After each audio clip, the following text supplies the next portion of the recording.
Okay, good morning, everybody. May all of our learning and all of our efforts over the course of today to try to understand a little bit more about Rav Noach, who not only is responsible for everything that happens here and everything that we personally benefit for, but as hopefully you'll get a little bit of an idea today, is responsible for so much amazing bracha and growth and in the entire Jewish world. One of the things that was so dear to Rav Noach was the 6 constant mitzvos, the sheish mitzvos tmidios. What exactly is the significance of these mitzvos? So at a first glance, it appears that it's a matter of quantity. There's certain mitzvos that they're around sometimes.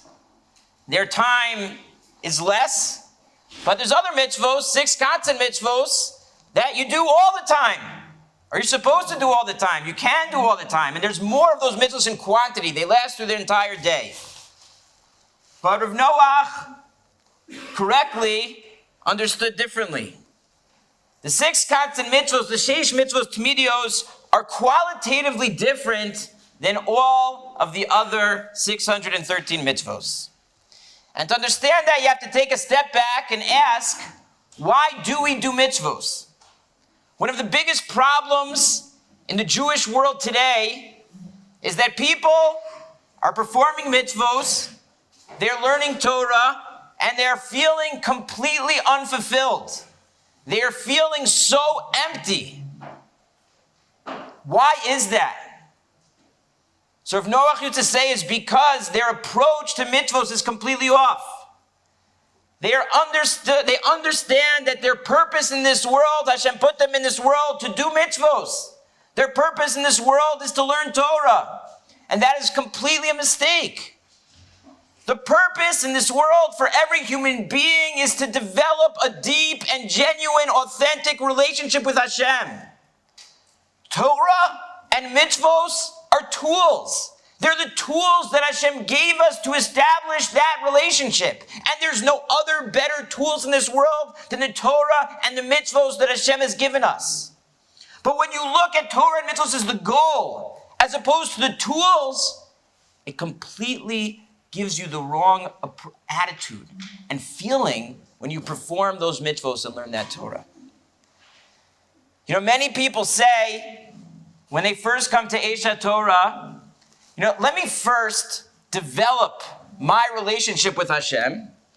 And once I've developed a close relationship with Hashem, so then I'll start with mitzvos, then I'll start with observance.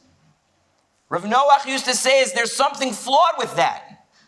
Of course, a person always needs to be focused and developing on the relationship with Hashem, but it's a mistake to deny yourself the tools that are there to facilitate and create that relationship. When a person says, only when I have a relationship with Hashem, then I'll do mitzvos, he's hurting himself. Because the only way to deepen that relationship with Hashem is actually by performing those mitzvos, by taking those tools and learning that Torah that Hashem gave us in order to facilitate and to create and deepen that relationship. What are the 6 constant mitzvos? They are the definition and essence of that relationship. They're fundamentally different than all 607 other mitzvot. 607 mitzvos are tools to develop a relationship. The 6 constant mitzvos are the essence of that relationship. They are the goals. All the other mitzvos are to facilitate and to help and to deepen a better connection with those 6 mitzvot. It's not uncommon at my level of teaching that I'll come across a student and he observant Jews, and he'll say, this seems very stupid. A religion that's based on ritual observance, just observing rituals, this is stupid. This can't be. And he's 100% absolutely right. A religion that's based on a ritual observance, that's not what life's about. That's not what our purpose is in this world. Those observances are not observances. They're tools to create the essence of the religion, or the essence of Judaism, which is in relationship with Hashem. And only when that's there, and only when that's being focused on, when that's the goal, when that is being thought about, when that's the approach to the mitzvos, will the mitzvos provide a person with depth and with meaning, with understanding. On the day of Rav Noach's Yortzeit, it is certainly appropriate for everyone to think about how and when they are going to be learning the 6 constant mitzvos, the sheish mitzvos tumiyos, in their schedule, in their day. Because I very much believe that anyone that keeps that in their focus and learns them and develops them in a real significant way will find tremendous more meaning and fulfillment and connection in all of their mitzvos and all the Torah that they learn. Now, I'd want to share one idea in each of the 6 constant mitzvos that I believe was fundamental to Rav Noach's own life and things that he accomplished. The first mitzvah of the 6 constant mitzvos is the mitzvah of emunah. Anochi Hashem Elokecha. Rav Noach used to always ask the famous question that why is there a need for a mitzvah of emunah? If you don't believe in Hashem, so then mitzvahs to you are irrelevant. You're not reading any mitzvahs, you're not learning about any mitzvahs, you don't even believe that there's someone commanding mitzvot. So having mitzvahs to someone that doesn't have emunah is irrelevant. And if a person has emunah already, so the mitzvah is completely extraneous, it's unnecessary. What do we obviously conclude? That there's levels of emunah. And the mitzvah of emunah is to constantly work on and deepen your level of emunah. Rav Noach worked on clarifying to himself his own emunah constantly. His emunah was so deep. And that's why when he went in an approach to try to be makari of other people, to share emunah with other people, he didn't have the blocks that many other people did. Other people that may have had questions, their emunah wasn't 100%, weren't able to walk forward with that strength and ability to know that what they were doing was absolutely right. What they were sharing was 1,000% true. Because Rav Noach worked on himself and worked on his emunah to that point. It was so natural and easy for him to share that emunah without any doubt, without any sfekos. Probably one of the things that you'll hear about Rav Noach the most over the course of this day is his sense of personal responsibility. You look around and he himself took on himself big things, tremendous things. Look at where we are. The most amazing piece of real estate in the world is dedicated here for us to grow and to learn and to spread Judaism. He did things that were unimaginable. Where did he draw that sense of confidence and that belief in himself? So I believe this too came from the mitzvah of emunah. Rav Tzadok says in Tzidkas HaTzadik, Oz Kuf Nun Daled, Kishem shetzarech Adam lahamin b'Hashem yisbarach, kach tzarech achar kach lahamin ba'atzmo. Just like a person has a mitzvah to believe in Hashem, immediately following that, as a direct result of that emunah, is to achar kach come to a belief in yourself. He goes on to explain that when a person has emunah, that Hashem is the creator, that means he created you. He created you as one of his children for a purpose. When a person has emunah and understanding that Hashem is directing everything. And he put you in this world. And he gave you a neshama that is a infinite, divine piece of the Ribono Shel Olam.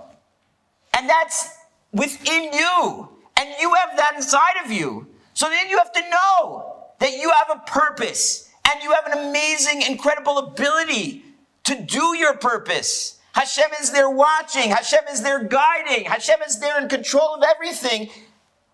And therefore you must believe in yourself to do the amazing things that Hashem put you in this world to do.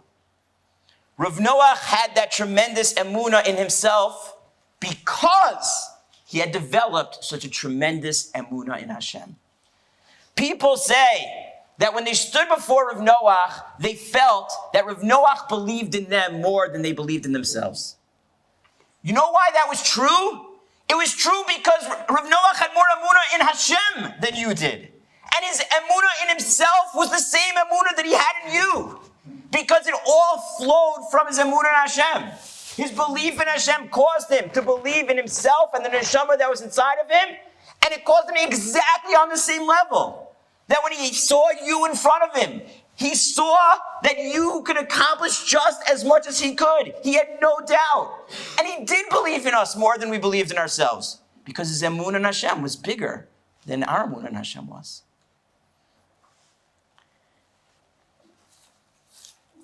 The second mitzvah of the Sheish Mitzvos Tmidios I will talk about now is the mitzvah of Yichud Hashem. Once you have a mitzvah of emunah, so what exactly is the mitzvah of I believe in Hashem? What exactly is the mitzvah of Yichud Hashem? So we know that that mitzvah comes from the pasuk Shema Yisrael Hashem Elokeinu Hashem Echad. If we want to understand what that means, I believe we should look to the Gemara in Brachos that tells us the story of Rabbi Akiva, who died with those words on his mouth.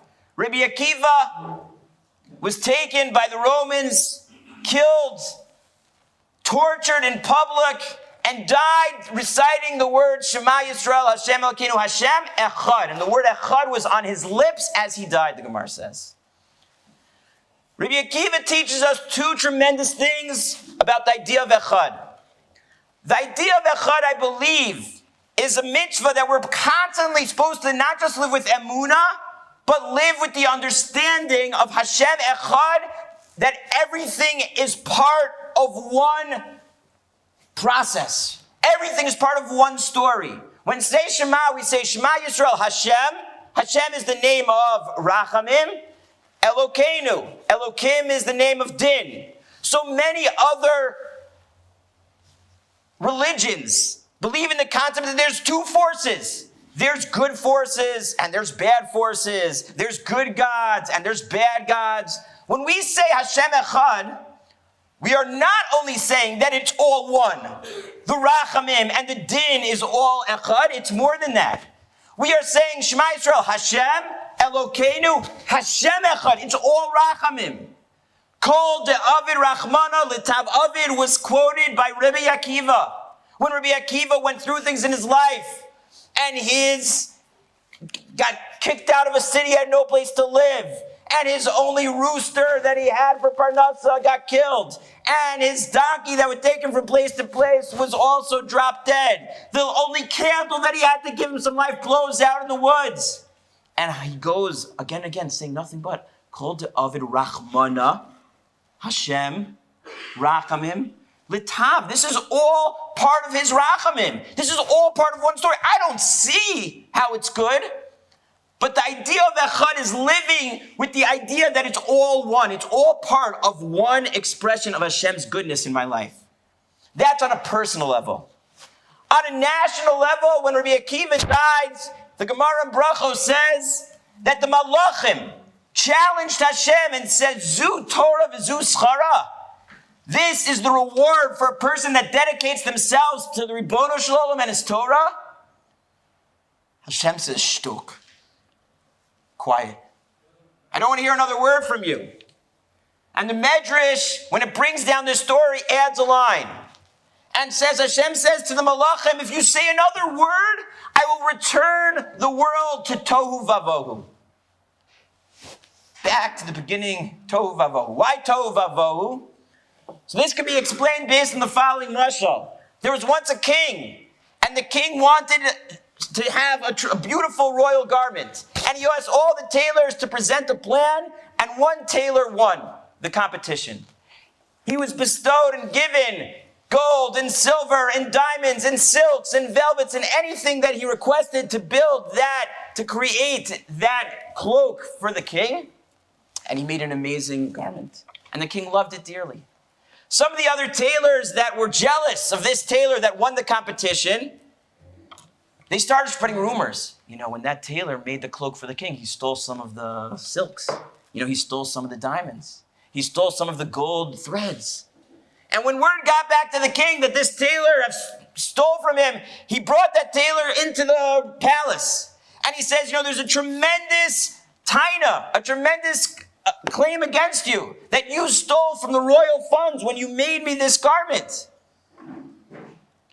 So the tailor said, bring me the cloak. And he brings the royal garment into the middle of the palace. And the tailor pulls out his huge, sharp tailor scissors. And he begins to cut the cloak. And the king says, what are you doing? You're going to destroy, you're going to cut the cloak? And the tailor says, listen, I can account for every single thread. I can account for every single diamond I used. He says, but the only way that I could do that is by taking apart everything, unraveling this entire garment, and showing you thread by thread and stone by stone every single piece. Hashem says to the Malachim, you have to understand something.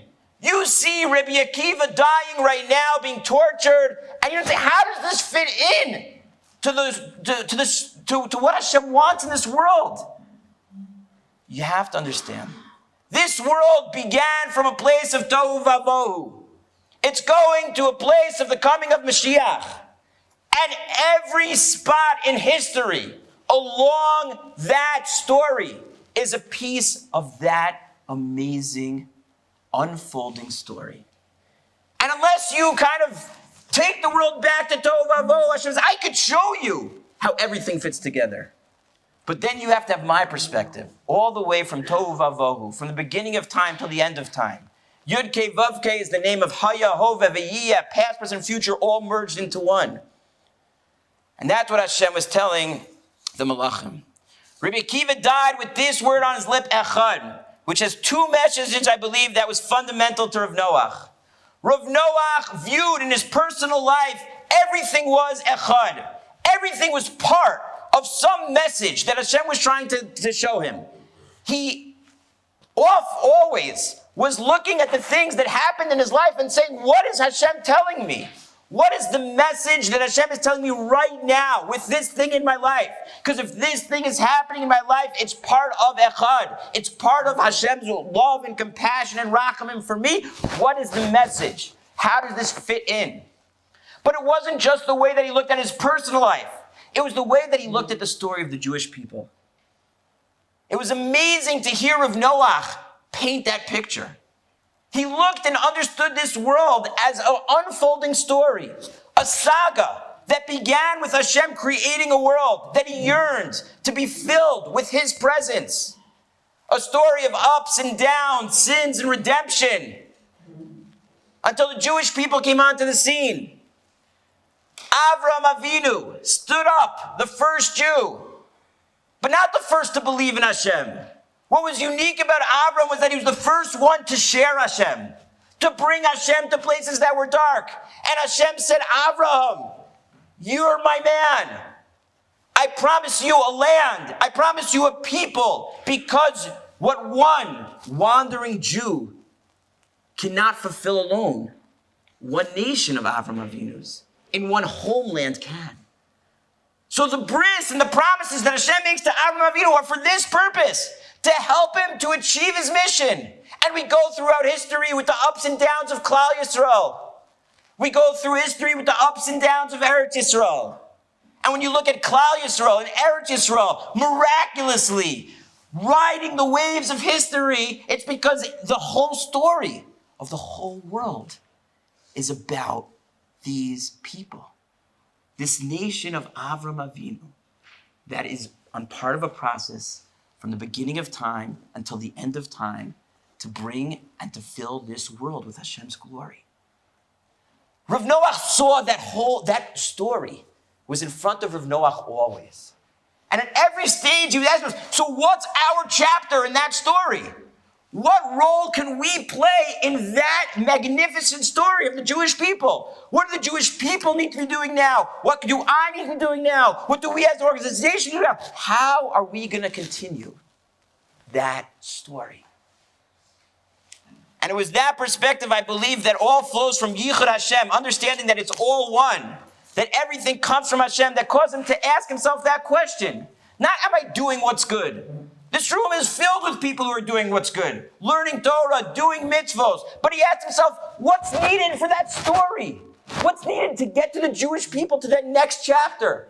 What's needed? What impact can I make on bringing that story closer and closer to that final glorious chapter? He wasn't asking himself, am I doing good? You're doing good. He was asking himself, what's needed from me in this amazing story of history? The third mitzvah of the 6 content mitzvos is Lo yeh elokim achirim. Don't have any other gods. Now at this point, this mitzvah is completely difficult to understand. We already have a mitzvah of emunah. And we've even refined that mitzvah by understanding that our emunah on Hashem has to be yichud. And understanding that Hashem is absolutely in control and everything is one and everything is part of Hashem's plan. So what's Lo yeh elokim achirim add? So the answer that Rav Noach says is that you notice that this mitzvah is in the negative. It's not positive. It's negative. Why? Because even if a person has emunah in Hashem, and even if a person has a good emunah in Hashem, but there could be other things in his life that either he values, he worships, or things in his life that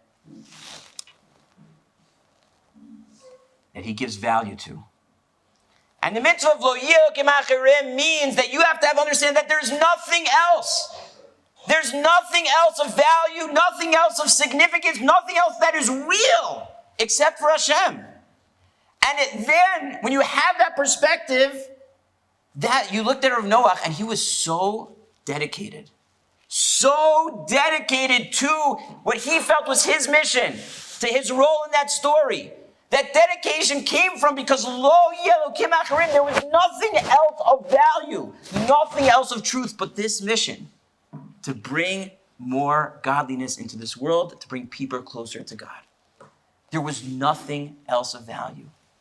And when people asked him and said, Rav Noach, you're crazy. What do you think? You think they're going to give you a spot of land across from the Kotel?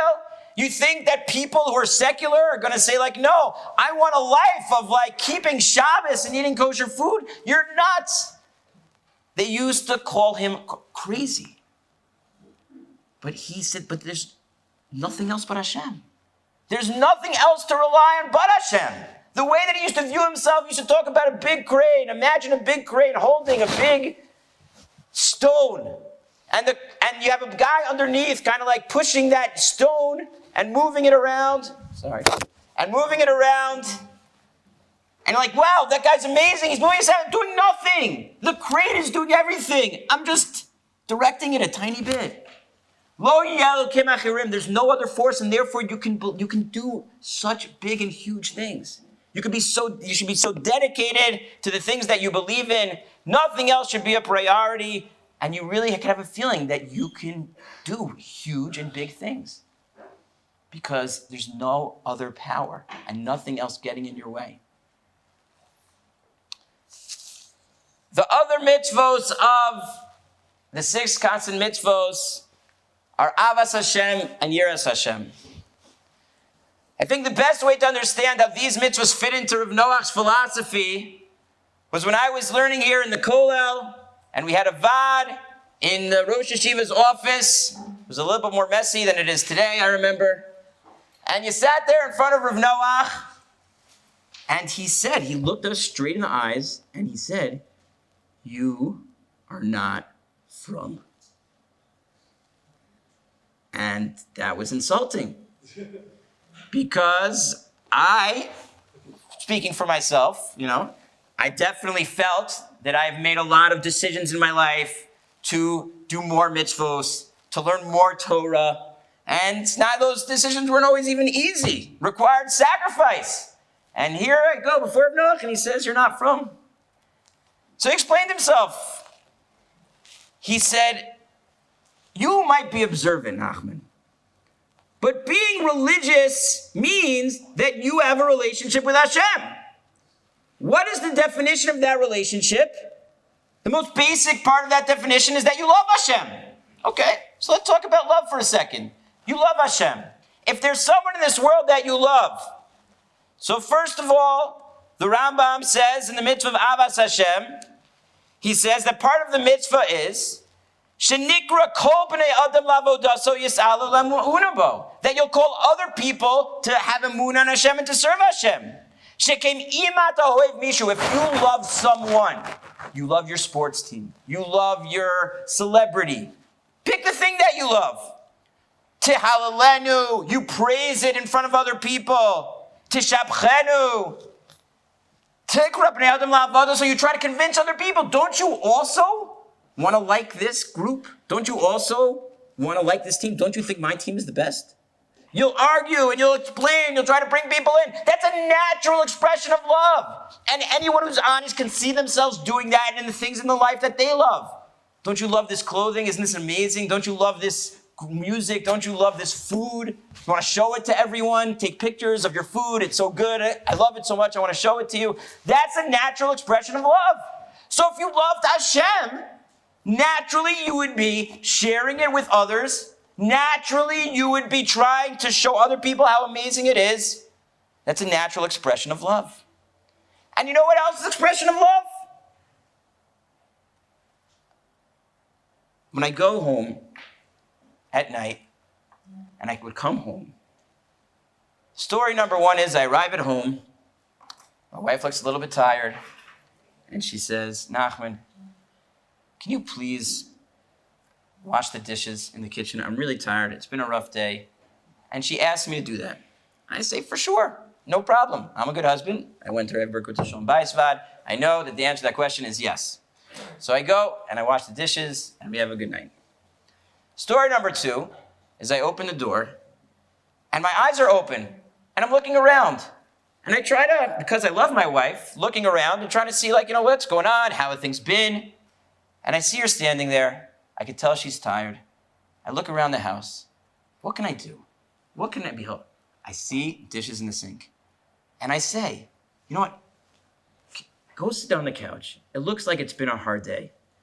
Let me do the dishes right now." That second story is such a deeper expression of my love and my care for my wife, because I was trying to think about what can make her happy. I wasn't just doing what I was asked to do, what I was told to do. I was trying to find something that makes her happy. Part of the mitzvah of Avas Hashem, says in the Silos Yesharim, is that you try to understand what will bring Nachas Ruach to Hashem. It might not be that Hashem asked you to do it, but you, as someone that loves Hashem, is going to say, "What can I do to make you happy? What would make you happy?" So Noach says, Hashem has children that don't even know him. Do you think it would make him happy if his children would come back to him? Hashem has you serving him. You think it would make him happy if just you have a relationship with him, or you and many other people have a relationship with him? If you're thinking about, now what do I have to do? Now what am I being asked to do? But what would make Hashem happy? If you love Hashem and you care about making him happy, you would share him with everyone, and you would take on those tasks and those responsibilities. There's no doubt that feeling of Avas Hashem fueled Rav Noach. Yiras Hashem, respect for Hashem. So I like to joke in my shir that there used to be an old Jewish song. Beatles came, And they changed it. And they made it, all you need is love. They took out respect. And they said, all you need is love. You don't need respect. What do you need respect for? So we don't believe that. We believe that a real relationship says Ava and Yira, love and respect, and the question is why? And the answer is the following. Love is an emotion. Respect is an attitude. Love is an emotion that when you're feeling emotional, you'll have it one day, the other day you might not.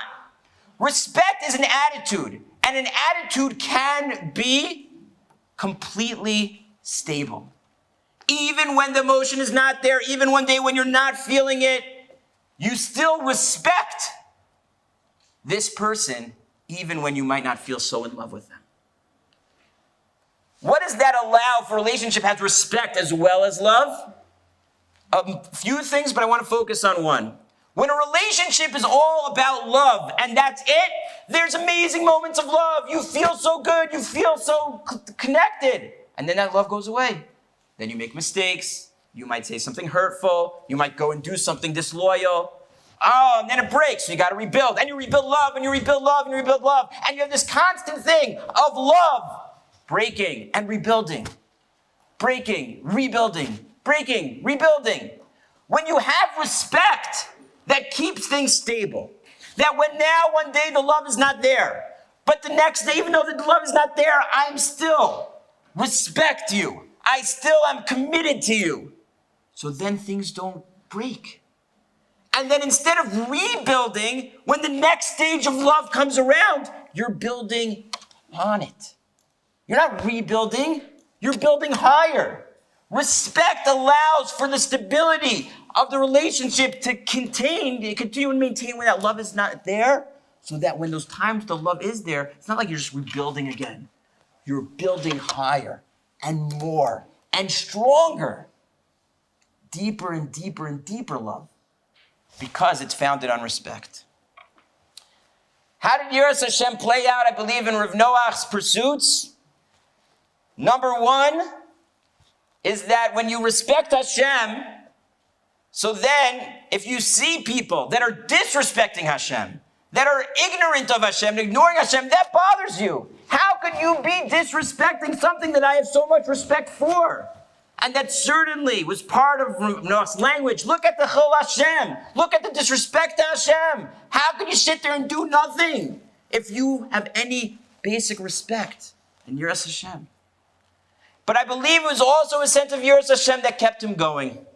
Rav Noach was renowned for never giving up. He used to say, is that, guys, when people say to you that, one day you'll grow up, what they're really saying is, one day you'll give up on your dreams, just like I did. Rav Noach never gave up. He was completely resilient. And I don't believe it's because he was always passionate. He had his days too. But his sense of Yiras Hashem, of commitment and respect, even when the inspiration wasn't there, is what kept him going. To never give up and keep on going and keep building. Not rebuilding, but building more and more and more, because he was always moving forward. The final mitzvah is Lo Sasuru Acharei Levavchem V'Acharei Neichem. And the basic idea of this mitzvah is that there are constantly blocks that come up in our lives towards achieving the goals of the other 6 constant mitzvos. Acharei Neichem, Acharei Levavchem, the things that we see and the feelings that we have in our heart. Chazal tell us that Levavchem refers to the Yetzer Hara. There's blocks, Yetzer Haras, blocks, challenges that get in the way of our ability to deepen our relationship with Hashem. When it comes to doing Kirov, when it comes to dreaming big, if you open your eyes and you look around, how can I possibly make an impact? How can I possibly change people? How can I possibly build something like this? Your eyes could present a block. Rav Noach didn't allow that to happen. He was never dissuaded by things looking too hard. And when his lave would sometimes probably tell him, whether it's a sense of gaiva, How can you do this? People would call him crazy. He didn't care about what people said. He wasn't living for other people. He didn't live with the sense that he needed approval from other people. When his slave told him, this is too hard, just the basic need for taiva is just to feel comfortable, just to feel good. This is so hard. This is so much effort. This is so difficult. Lo taturu. You can't stray after those feelings. You can't just pursue pleasure. You have to be willing to work and invest constantly, because the desire for comfort, the desire to not work hard is always there telling us not to go out of our comfort zone. And Rav Noach had no problem going out of his comfort zone. I'd like to conclude with the following question that I was thinking about this week. One thing that I believe fueled Rav Noach was his amazing sense of Avas Yisrael, which I'm sure you'll hear about more today. A love, literally, for every Jew. Why isn't the mitzvah of V'ahavta l'reacha kamocha one of the 6 constant mitzvos? So I found a few answers this week. I'd like to share with you my own. The pasuk says, V'ahavta l'reacha kamocha ani Hashem. The story that's probably most famous in the Gemara for Avas Yisrael, for loving Jews, and Sinas Chinam on the other side, is the one we say on Tisha B'Av about Kamsa and Bar Kamsa.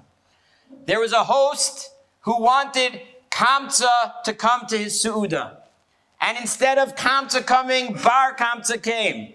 And he loved Kamsa, but he hated Bar Kamsa. And when Bar Kamsa came, he embarrassed him publicly so viciously that it led to a series of events that eventually brought the destruction of the Beis HaMikdash. When you think about that story, it always struck me. The Gemara could have said different names, Shmerel and Beryl. And instead of inviting Shmerel, he invited Beryl. Why Kamsa and Bar Kamsa? What does Bar Kamsa mean? Son of Kamsa. I believe that Kamsa and Bar Kamsa were father and son. And what that story in the Gemara was telling us is that you had an individual who felt that he loved the father. I love Kamsa, but I hate and resent Bar Kamsa. And that's insane. How could you possibly love a father and have hatred and negativity towards his son? That completely undermines the love you have for your father. Gentlemen, every single Jewish person that has negative feelings to another Jew, but feels that they are a good Eved Hashem, is basically saying, Tati, I love you, but I have hatred towards your son. What kind of love is that? V'ahavta l'reacha kamocha ani Hashem. Hashem is saying, why should you love other people? You should love other people because ani Hashem. I'm the one that created you, and I'm the one that created him. You have a Tzelem Elokim and are dear to me, and he is just as equally dear to me as you. You are saying that you love the Father, me Hashem, and you hate my child? That's insanity. I believe one of the reasons why you can suggest that the mitzvah of V'ahavta l'reacha kamocha, loving your fellow Jews, is not on the list of the 6 constant mitzvos is because it's part of the mitzvah of Avas Hashem. And the fact that Rav Noach was so filled with Avas Hashem and so filled with Avas Yisrael, to me, therefore makes perfect sense. May we all be zocha over the course of these days to internalize the tremendous messages that Rav Noach left us.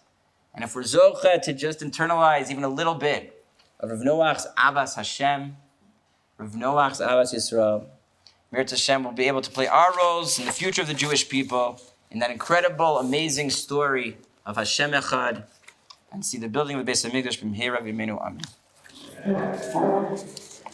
There's